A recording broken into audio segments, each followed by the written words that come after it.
नमस्कार दोस्तों, हमारे हिंदी स्टोरी चैनल में आपका स्वागत है। हमारी आज की कहानी है पैसे का घमंड। राहुल की कार स्कूल के गेट के पास पहुंची। राहुल गाड़ी से उतरने से पहले अपना बैग और बोतल संभाल रहा था। तभी गाड़ी के बाहर एक भिखारिन गोद में बच्चा लिए आकर खड़ी हो गई और शीशे पर खटखट करने लगी। राहुल को उस भिखारिन को देखकर बहुत गुस्सा आया। वह गाड़ी से उतरा और बोला, अरे गाड़ी रुकी नहीं कि तुम लोग भीख मांगने आ जाते हो, शर्म नहीं आती। भिखारिन ने कहा, बेटा कल से कुछ नहीं खाया है, कुछ पैसे दे दो, बच्चा भी भूखा है। राहुल ने उस भिखारिन को फटकारते हुए कहा, चल भाग यहाँ से, मुझे वैसे ही देर हो रही है, मनहूस कहीं की। तभी पास में खड़ा उसका दोस्त मनोज बोला, ये लो मेरा लंच तुम खा लेना और ये पैसे भी रख लो, बच्चे के लिए दूध खरीद लेना। मनोज को देखकर राहुल थोड़ा सा झेप जाता है। वह भिखारिन खाना और पैसे लेकर दुआएं देकर चली गई। राहुल ने मनोज से कहा, यार तू क्यों इन लोगों को सर पर चढ़ा लेता है, तुझे पता भी है कल से रोज तेरे पीछे पड़ जाएगी। वैसे अब तू क्या खाएगा, क्या खाना और पैसे तो तूने उसे दे दिए। राहुल की बात सुनकर मनोज बोला, हम जिस लायक हैं हमें औरों की मदद करनी चाहिए। आज का लंच तेरे टिफिन में से खा लूंगा, क्यों नहीं खिलाएगा क्या? यह सुनकर राहुल जोर से हंस पड़ा। उसे देखकर मनोज भी हंस पड़ा। अरे हाँ हाँ, क्यों नहीं, यह भी भला कोई पूछने वाली बात है। फिर दोनों अपनी क्लास की ओर बढ़ गए। अगले दिन से मनोज ज्यादा खाना लाने लगा था और उस भिखारिन को देने लगा। राहुल को यह सब पसंद नहीं था। एक दिन उसने मनोज से फिर बात की, यार तेरे पास पैसे फालतू हैं क्या, जो इन भी लोगों पर लुटाता रहता है? मनोज बोला, मेरे पास तो इतने पैसे नहीं हैं, लेकिन अच्छे काम के लिए कभी पीछे नहीं हटना चाहिए। मैंने अपनी माँ को सारी बात बताई, अब तो उसके लिए अलग से खाना बना देती है, साथ ही बच्चे के लिए भी कुछ न कुछ भेज देती है। अब तो इनसे एक रिश्ता सा हो गया है। मेरी बात मान, एक बार तू भी किसी की मदद करके देख, तुझे कितना मजा आएगा। राहुल कहता है, मेरे पापा कहते हैं कि हमारी मेहनत का पैसा हम किसी पर फालतू में क्यों लुटाएं। मेरे परिवार में कोई भी दान वगैरह नहीं करता है, और अगर करता भी है तो टैक्स बचाने के लिए। मनोज हंसकर जवाब देता है, ठीक है, अपनी अपनी सोच है, हम क्या कर सकते हैं। इस पर राहुल बोलता है, देख ये भिखारी ऐसे ही रहेंगे और तुझे भी लूट लूट कर भिखारी बना देंगे। मेरे पास तो पैसे की कमी नहीं होगी, पर तेरा भविष्य मुझे खतरे में दिखाई दे रहा है। मनोज कहता है, एक काम करते हैं, कॉलेज खत्म होने के बाद एक बार यहीं मिलने आएंगे, फिर बताएंगे कि कौन कहाँ तक पहुँचा। राहुल मनोज से मिलने का वादा कर लेता है। कुछ ही सालों में दोनों दोस्त अलग अलग कॉलेज में एडमिशन ले लेते हैं और अपनी पढ़ाई में लग जाते हैं। कॉलेज के बाद दोनों बिछुड़ जाते हैं। एक दिन राहुल अपने स्कूल के सामने से गुजर रहा था। तभी उसने देखा कि स्कूल के पास ही एक छोटी सी दुकान है। बच्चों के खाने पीने का सामान बेचने की उस पर एक छोटा सा लड़का और उसकी माँ बैठे थे। राहुल पहचान गया कि ये तो वही भिखारिन है जिसे मनोज अक्सर पैसे दिया करता था। उन्हें देखकर उसे मनोज की याद आ गई, लेकिन वह उसे कहाँ ढूंढे। कुछ ही देर में वो अपने ऑफिस पहुंच जाता है। ऑफिस में उसका मैनेजर राहुल से मीटिंग करता है। सर, आपके पापा के जाने के बाद पूरा बिजनेस ही बैठ गया। एक गलत साइट पर बिल्डिंग बनाकर सारा पैसा डूब गया।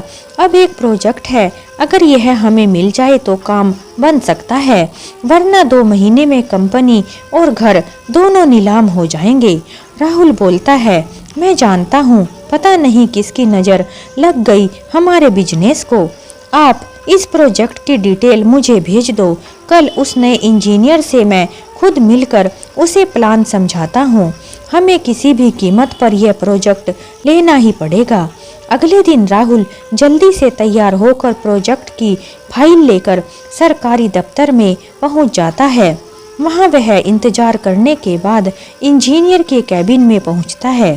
राहुल बोलता है, सर ये प्रोजेक्ट रिपोर्ट देखिए, हमसे अच्छी बिल्डिंग कोई नहीं बना सकता, एक बार देख तो लीजिए सर। तभी वह गौर से देखता है, यह तो उसका दोस्त मनोज था। उसे देखकर राहुल बहुत खुश होता है। मनोज भी सीट से उठकर उससे गले मिलता है। राहुल कहता है, अब तो मुझे कोई चिंता नहीं है, तू है तो मेरा सारा काम हो जाएगा। यह सुनकर मनोज कहता है, राहुल ये प्रोजेक्ट मैं तेरी कंपनी को नहीं दे सकता हूँ। तेरी कंपनी ने जो बेईमानी से गलत जगह बिल्डिंग बनाई, उससे तुम्हारी रेपुटेशन खराब हो चुकी है। मैं तो क्या, इस शहर में तुम्हें कोई भी प्रोजेक्ट नहीं मिलेगा। यह सुनकर राहुल मनोज के पैर पकड़ लेता है। यार ऐसा मत बोल, मैं सड़क पर आ जाऊंगा। तुझे देखकर मुझे एक उम्मीद बंधी है, अगर ये प्रोजेक्ट न मिला तो मैं बर्बाद हो जाऊंगा। मनोज राहुल से कहता है, चल मेरे साथ। वह राहुल को लेकर उसी स्कूल के सामने पहुंच जाता है।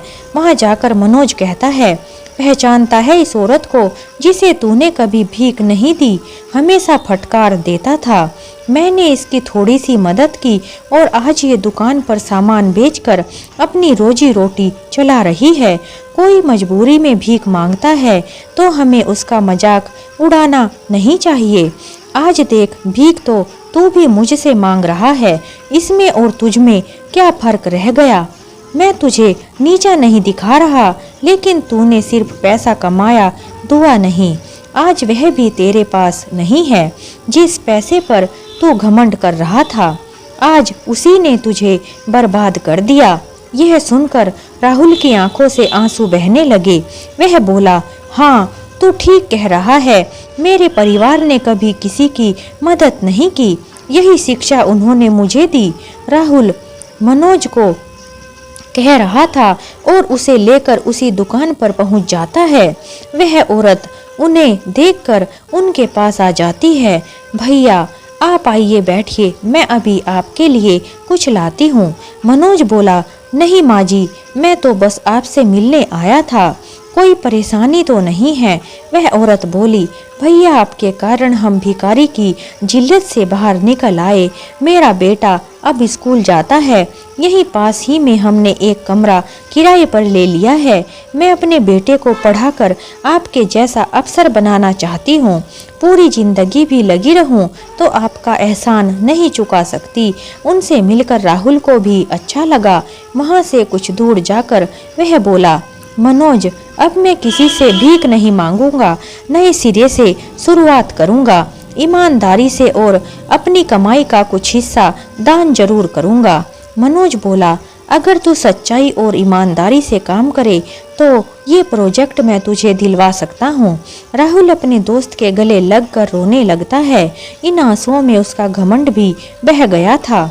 मनोज ने राहुल को वह प्रोजेक्ट दिलवा दिया और जिसकी वजह से राहुल की जिंदगी फिर से पटरी पर आ गई थी। उसने उस प्रोजेक्ट को सफल बनाने में बहुत मेहनत की और पूरी ईमानदारी से काम किया। उसने फिर से अपने बिजनेस को खड़ा कर दिया था। अब उसे समझ आ गया था कि किसी के बुरे वक्त में हमें उसका मजाक कभी नहीं उड़ाना चाहिए, वरना ऐसा ना हो कि वह दिन हमें भी देखना पड़ जाए, क्योंकि समय का चक्र कब किसकी तरफ घूम जाए पता नहीं चलता। इसलिए हमें कभी भी घमंड नहीं करना चाहिए और सच्चाई और ईमानदारी से अपने जीवन के रास्ते पर चलते रहना चाहिए। फिर एक ना एक दिन मंजिल मिलना तो तय है और किसी गरीब का मजाक तो कभी भी नहीं उड़ाना चाहिए, क्योंकि कोई भी गरीब बनना नहीं चाहता। यह तो नसीब की बात होती है। अगर हमें कभी किसी की सहायता करने का मौका मिले और हमें भगवान ने इस काबिल बनाया है कि हम उनकी सहायता कर सकते हैं, तो हमें उनकी सहायता करने के लिए आगे जरूर आना चाहिए। इंसान के अच्छे कर्म ही उसके साथ चलते हैं और बुरे कर्मों का फल उसे भुगतना पड़ता है। तो दोस्तों, इस तरह हमारी यह कहानी समाप्त होती है। अगर आपको हमारी कहानी थोड़ी भी अच्छी लगी हो तो हमारे चैनल को लाइक करें, शेयर करें, सब्सक्राइब करें। हमारी कहानी सुनने के लिए आप सभी का बहुत बहुत धन्यवाद। एक नई कहानी के साथ हम आपसे फिर मिलते हैं।